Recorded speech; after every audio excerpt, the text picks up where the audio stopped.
باللہ من الشیطان الرجیم بسم اللہ الرحمن الرحیم کأنہم حمر مستنفرۃ۔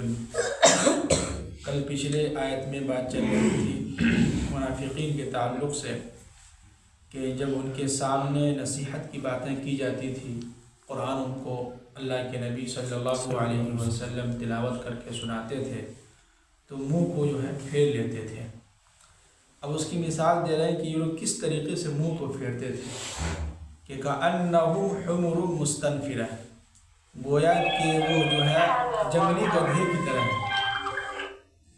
یعنی جو لوگ نصیحت سے منہ کو پھیرتے ہیں، نصیحت کی باتوں کو نہیں سنتے ہیں اور قرآن و حدیث کی باتوں کو کیا ہے نہیں سنتا ہے اور منہ کو پھیر لیتا ہے، اس کی مثال اللہ تعالیٰ دے رہے ہیں کہ گویا کہ یہ لوگ جنگلی گدھے کی طرح ہیں۔ یعنی کافروں کی بات ہو رہی ہے اور آگے فرما رہے ہیں کہ فرت من قسورہ، ایسا لگتا ہے کسی شیر کو دیکھ کر ڈر کر کے جو ہے بھاگ گئے ہیں۔ یعنی کسی شیر کو دیکھا ہوا ڈر کے مارے کیا ہو گیا ہو، بھاگ گیا۔ وہ کہتے ہیں نا کہ آج کے دور میں ہر ایک انسان، آپ جو بھیجے تھے وہ، کہ ہر ایک انسان چاہتا ہے کہ اپنے مطلب کا دین چاہتا ہے، ہر ایک انسان ہے کہ نہیں؟ جو انسان جس لائن سے ہے وہ چاہتا ہے کہ ہمارے مطابق بیان ہو، ہمارے خلاف بیان نہ ہو۔ جیسے جو لوگ شراب پیتے ہیں وہ اگر بیان میں بیٹھے ہوں اور ان کے شراب کے خلاف بیان ہو، وہ چاہتا ہے کہ اس کے خلاف بیان نہیں ہونا چاہیے، اس کو غصہ آتا ہے۔ اب جیسے کوئی انسان رشوت لیتا ہے، رشوت کے خلاف بیان ہو، ان کے بارے میں بتلایا جائے کہ بہت بھاری گناہ ہے، وہ چاہتا ہے کہ اس کے خلاف بیان نہیں ہونا چاہیے۔ یعنی خلاصہ کلام یہی ہے کہ ہر ایک انسان یہی چاہتا ہے کہ اپنے مطلب کا دین ہم اپنائیں، ہے کہ نہیں؟ تو ایسا کبھی نہیں ہو سکتا ہے۔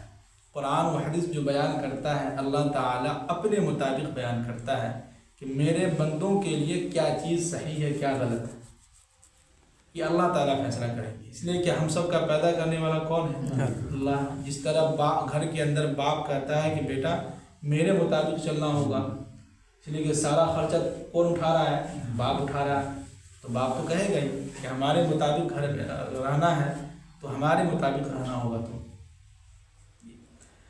اب آگے فرما رہے ہیں کہ بل یرید کل امرئ منہم، بلکہ ان میں سے ہر شخص یہ چاہتا ہے کہ ان یؤتی صحفا منشرہ، کہ ہر ایک انسان کو الگ الگ صحیفے جو ہے کھلے طریقے سے ان کے ہاتھ میں دے دیا جائے۔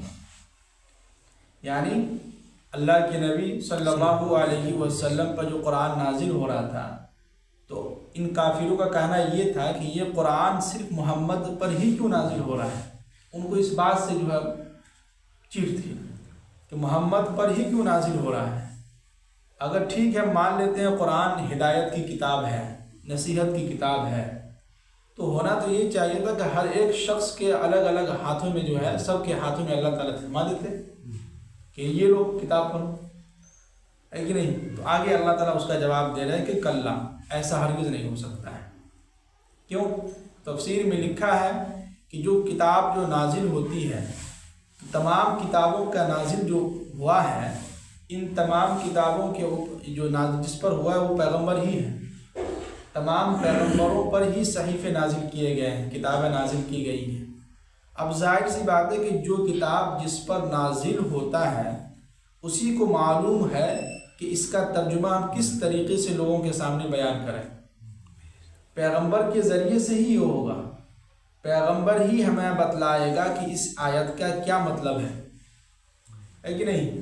جیسے کہ ایک عام انسان کی بات میں کر رہا ہوں کہ اگر کوئی شخص اپنی ایک کتاب لکھتا ہے اپنے ہاتھوں سے، اب وہ جو کتاب لکھتا ہے، جب اس کو اب جو کتاب مطالعہ کر رہا ہے، لے کے بیٹھا ہوا مطالعہ کرنے کے لیے، اس کو اگر سمجھ میں نہیں آئے گا تو وہ تو جس نے کتاب لکھا ہے اس سے کانٹیکٹ کرے گا۔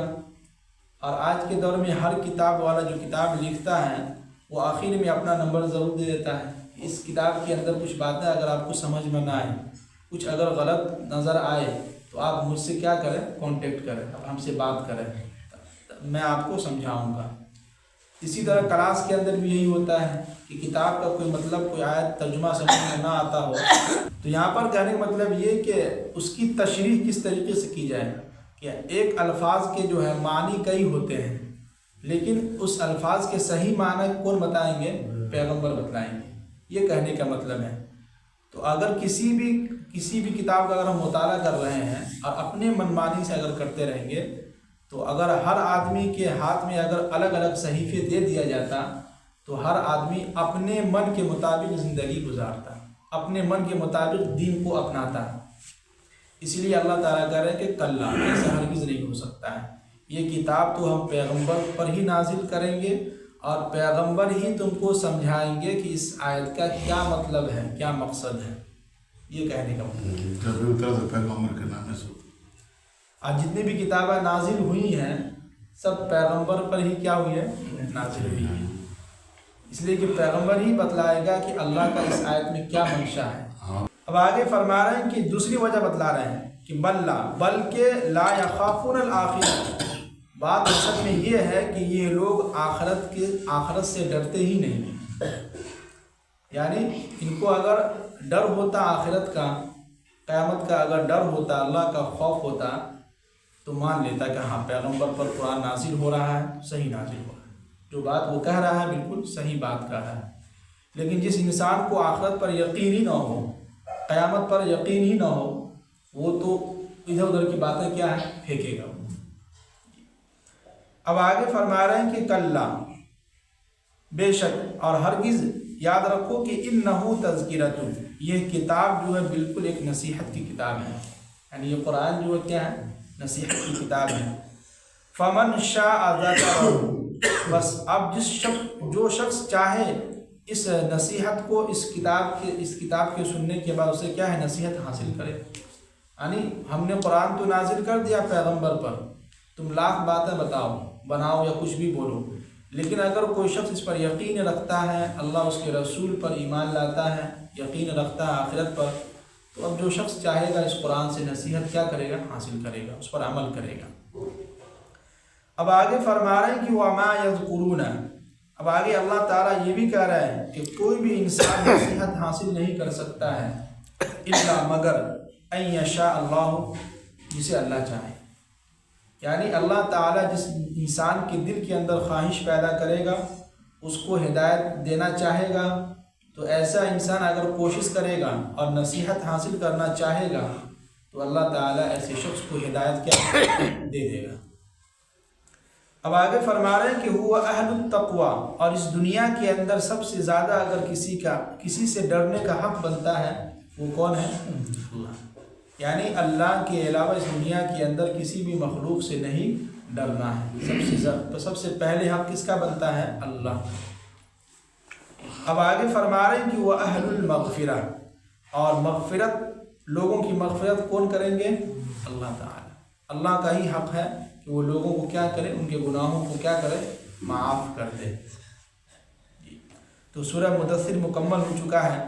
اس سورت کا خلاصہ یہی ہے کہ اللہ تعالیٰ ہمیں اور آپ کو یہی مخاطب کر کے بیان کر رہے ہیں کہ جو جس لائن کا ہوتا ہے، یعنی جو کتاب جو نازل ہوئی ہے، تو اس کتاب کے نازل ہونے کا مقصد یہ تھا کہ جو ہے لوگوں کو سیدھے راستے کی طرف کیا ہے؟ لانا۔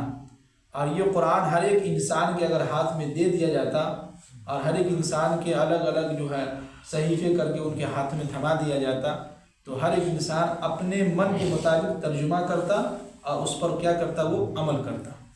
اب جو انسان رشوت لیتا ہو، اس کو رشوت لینے میں مزہ آ رہا ہے، سود میں مزہ آ رہا ہے، تو اب وہ انسان کے اگر ہاتھ میں یہ قرآن دے دیا جاتا تو وہ کہتا کہ نہیں، رشوت لینا کیا ہے؟ جائز ہے۔